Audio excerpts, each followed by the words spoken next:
Tonight, the Call 6 investigators are digging into the Indy City Animal Shelter.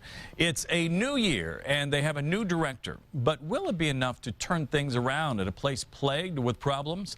Call 6 investigator Kara Kenny has been covering animal welfare for years in Indianapolis, and she joins us live from the city shelter on South Harding Street with the story. Kara. Indianapolis Animal Care and Control is closed today, but Dennis Papenmeier is working. He's the shelter's 11th director in 12 years, but he says he's ready for the challenge.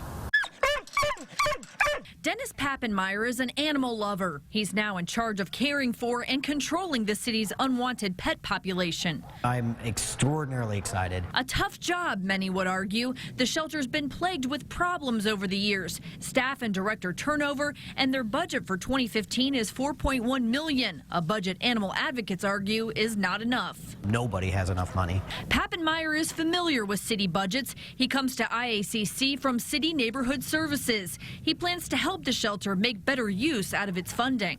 If we can find efficiencies internally, well, then that obviously helps our bottom line as well. More than 3 years ago, the Call 6 investigators exposed the number of animals euthanized due to lack of space and resources.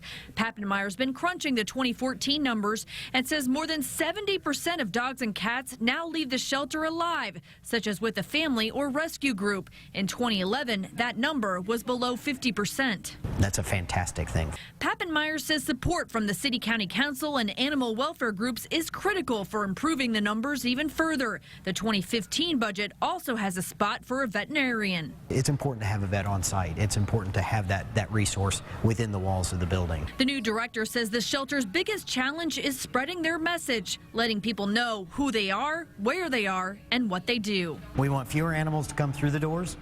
We want more animals to go out the doors with new moms and dads. And you know, forever families. I mean, that's the whole game for us.